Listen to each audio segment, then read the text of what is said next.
Bugun men juda muhim mavzuni tushuntirib beraman. Pensionerlar uchun mobil tariflar, ya'ni Ucell, Belin va Mobius'da yoshi katta insonlar qanday qilib ortiqcha pul sarflamasdan o'ziga mos aloqa paketini tanlashi mumkin. Bu ma'lumot har bir oilaga tegishli. Chunki deyarli har birimizning ota-onamiz, buvi, bobomiz yoki pensiyadagi yaqinlarimiz bor. Ko'p hollarda ular telefondan kam foydalanadi, lekin noto'g'ri tarif sabab o'yiga kerak bo'lmagan internet, daqiqa yoki xizmatlar uchun pul to'lab yuradi. Shuning uchun videoni oxirigacha ko'ring. Men bugun oddiy tilda tushuntiraman. Ilgari qanday edi, hozir nimalarga e'tibor berish kerak, qaysi holatda Ucell, Belin yoki Mobius'da pensioner uchun qulayroq tanlov bo'lishi mumkin. Qanday xatolardan ehtiyot bo'lish kerak va operator ofisiga borganda nima so'rash zarur? Kanalga hoziroq obuna bo'ling, videoga like bosing. Chunki bunday amaliy ma'lumotlar ko'pchilikning pulini tejaydi. Avval mobil aloqa ancha sodda edi. Odamlar asosan qo'ng'iroq qilardi, SMS yuborardi, ba'zan balans tekshirardi. Pensionerlar uchun ham asosiy ehtiyoj shundan iborat edi. Farzandlarga qo'ng'iroq qilish, shifokor bilan gaplashish, mahalla yoki pensiya masalalari bo'yicha aloqada bo'lish. Internet unchalik muhim emas edi, chunki ko'pchilik yoshi katta insonlar smartfon emas, oddiy tugmali telefon ishlatardi. Hozir esa vaziyat o'zgardi. Endi ko'p pensionerlar Telegramdan foydalanadi. Video qo'ng'iroq qiladi, YouTube'da yangilik ko'radi, bank ilovasidan pensiya tushganini tekshiradi. Kommunal to'lovlarni farzandlari yordamida onlayn amalga oshiradi. Demak, endi faqat daqiqa emas, internet ham muhim bo'lib qoldi. Lekin muammo shundaki, ko'p tariflar yoshlar ehtiyojiga mos tuzilgan. Ko'p internet, ko'p ijtimoiy tarmoq, ko'p bonus, ko'p qo'shimcha xizmat. Pension esa bularning hammasidan foydalanmasligi mumkin. Men amaliyotda ko'p ko'rgan holat. Buvijon oyiga 25 ming so'm yetadi deb o'ylaydi. Lekin telefoni avtomatik ravishda 5 yoki 6 ming so'mlik tarifda turadi. U internet ishlatmaydi. Lekin paket ichida 10 yoki 20 gigabayt internet bor. Natijada oy oxirida pul ketadi, lekin xizmatning yarmi ishlatilmay qoladi. Yana bir holat. Bobojon arzon tarifga ulangan, lekin tarifda daqiqa kam. U farzandlariga tez-tez qo'ng'iroq qilgani uchun paket tugaydi va keyin har bir daqiqa alohida narxida yechila boshlaydi. Oy oxirida nega balansim tez tugadi degan savol paydo bo'ladi. Shu sabab bugungi asosiy savol bitta. Pensioner uchun eng yaxshi tarif qaysi operatorniki degan savoldan oldin pensioner aynan nimadan foydalanadi degan savolga javob berish kerak. Chunki bir kishi uchun eng qulay tarif boshqasi uchun qimmat va keraksiz bo'lishi mumkin. Men birinchi navbatda 3 ta narsani ajratib olishni maslahat beraman. Qo'ng'iroq, internet va abonent to'lovi. Pensionerlar uchun tarif tanlashda eng katta xato shuki, odamlar faqat oylik narxga qaraydi. Masalan, bu tarif 20 ming so'm, demak arzon deb o'ylaydi. Lekin agar tarif ichida daqiqa kam bo'lsa, internet umuman bo'lmasa yoki tarmoq ichida bepul, boshqa operatorlarga esa qimmat bo'lsa, real xarajat 20 ming emas, 10 mingga chiqib ketishi mumkin. Ucell, Belin va Mobius'da tariflar nomi.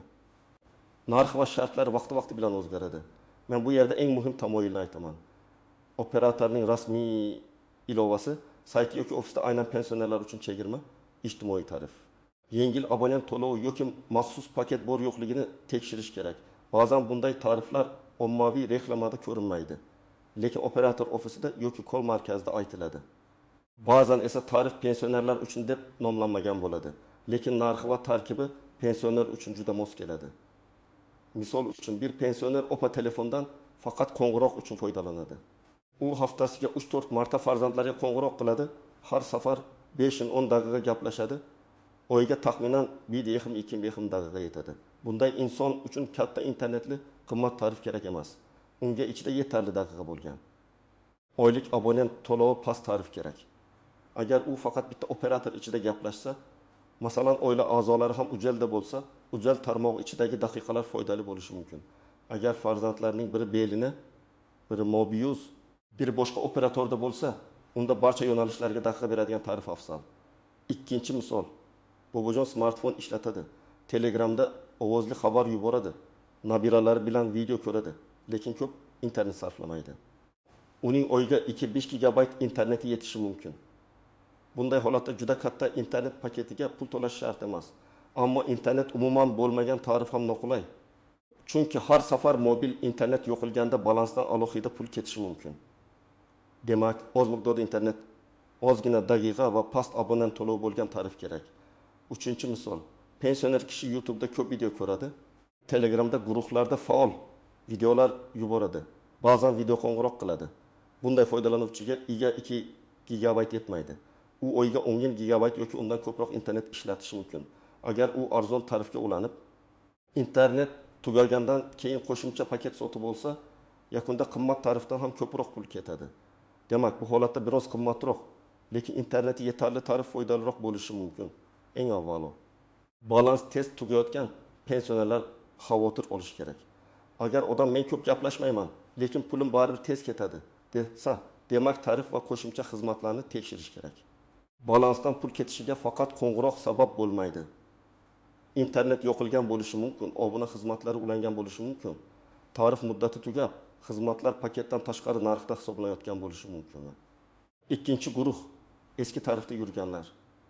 Ba'zi abonentlar yillar oldin ulangan tarifda qolib ketgan bo'ladi. U tarif hozir yangi abonentlar uchun yopilgan bo'lishi mumkin. Shartlari o'zgargan bo'lishi mumkin yoki hozirgi tariflar bilan solishtirganda foydasiz bo'lishi mumkin. Eski tarif har doim yomon degani emas, ba'zan eski tarif juda qulay bo'ladi. Lekin uni tekshirmasdan yurish to'g'ri emas. Men har 3-4 oyda kamida bir marta tarif shartlarini ko'rib chiqishni maslahat beraman.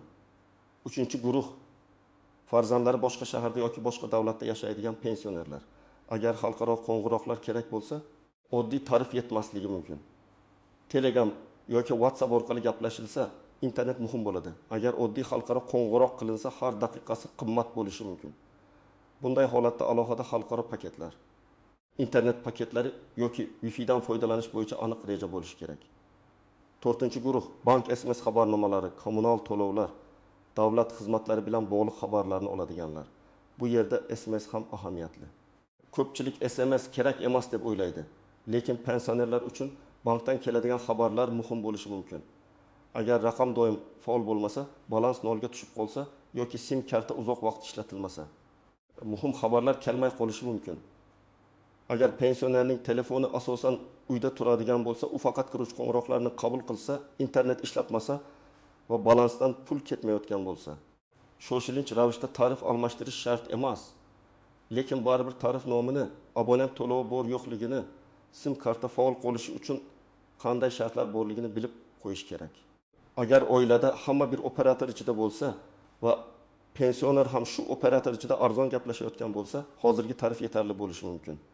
Masalan, hamma belinada bo'lsa va tarif ichida tarmoq ichida ko'p daqiqa berilsa, bu foydali.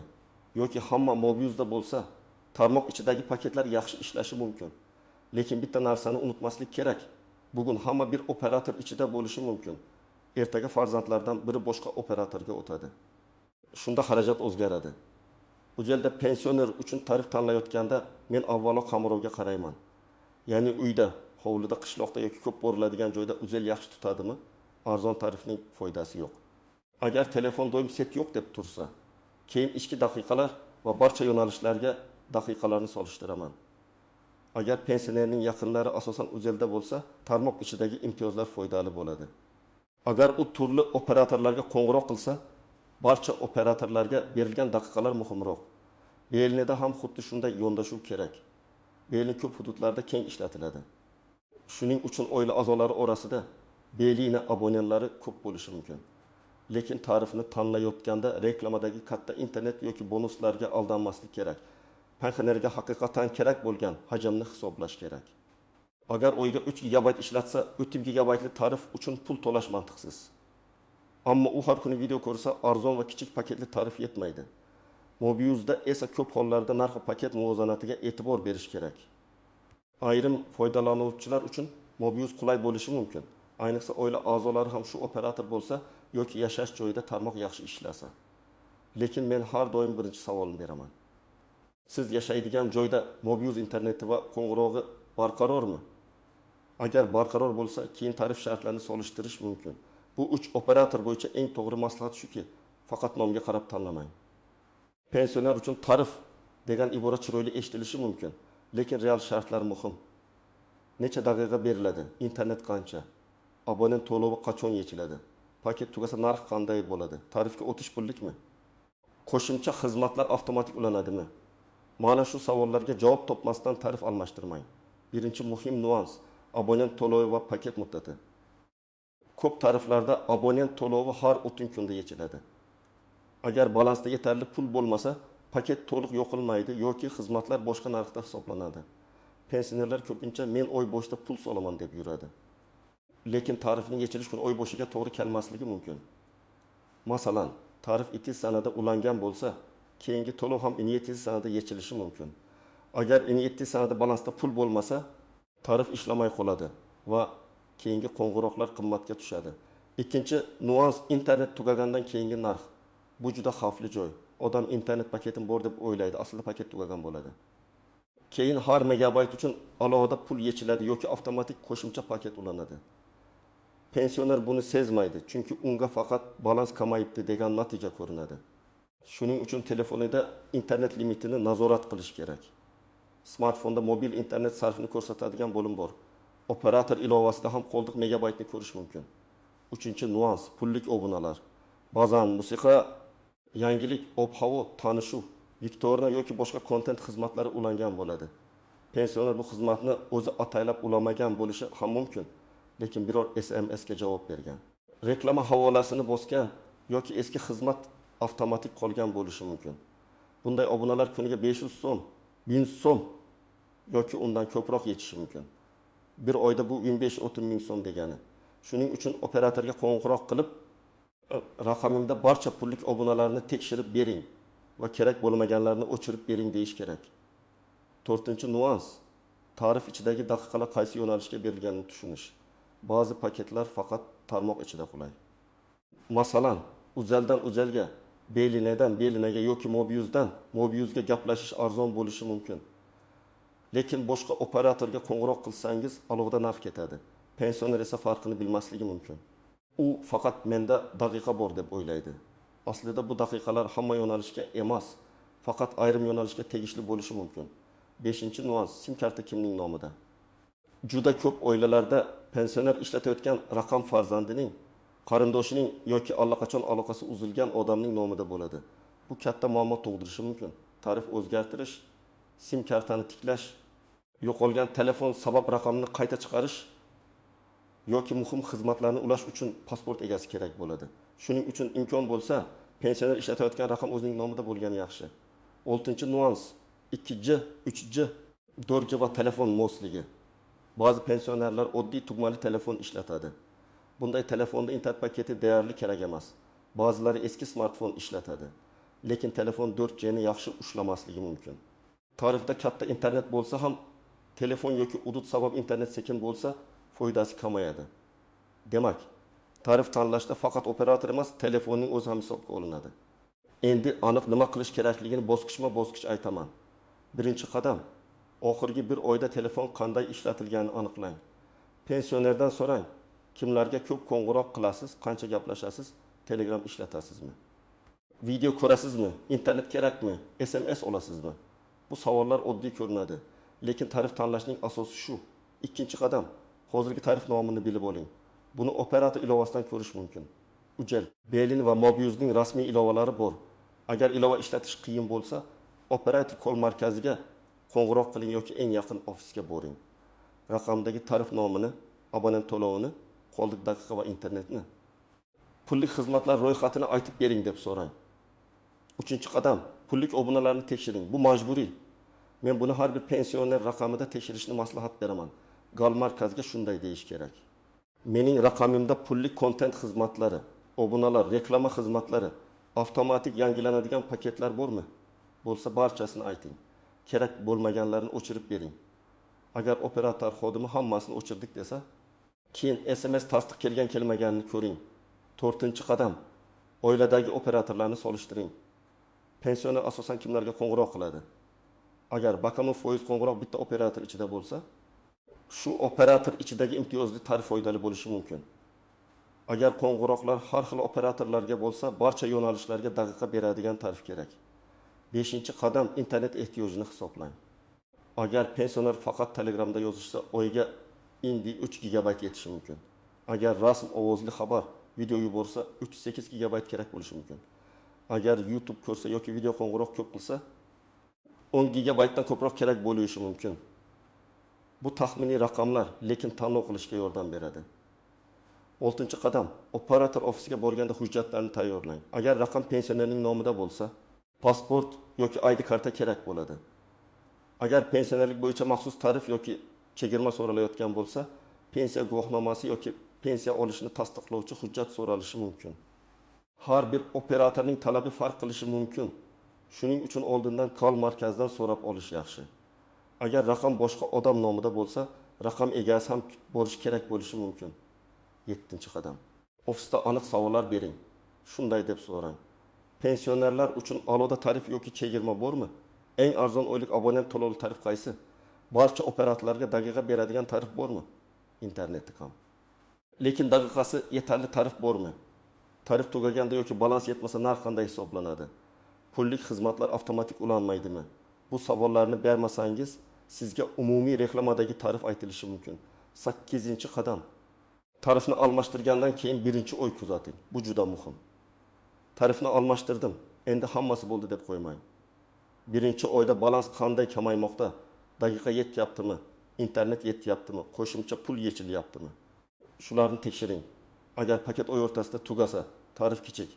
Agar oy oxirida paketning katta qismi qolib ketsa, tarif katta bo'lishi mumkin. Masalan, Toshkentda yashaydigan bir buvijon faqat 2 farzandiga qo'ng'iroq qiladi. Farzandlardan biri Belinida, biri Ujelda, buvijon esa Mobiuzda. U tarmoq ichida arzon gaplashaman deb o'ylagan, lekin asosiy qo'ng'iroqlar boshqa operatorlarga bo'lgan. Natijada har oy qo'shimcha pul ketgan. Bu holatda unga barcha yo'nalishlarga daqiqa beradigan tarif yoki oila a'zolari bilan bir operatorga o'tish masalasi foydaliroq bo'ladi. Yana bir misol. Viloyatda yashaydigan bobojon smartfon ishlatadi, lekin uydagi Wi-Fi bor. Ko'chaga ham chiqadi. Unga katta mobil internet kerak emas, chunki uyda Wi-Fi orqali Telegram va YouTube ishlaydi. Lekin u katta internetga tarifga ulangan. Bunday holatda tarifni kichraytirish orqali o'yiga 20-30 ming so'm tejash mumkin.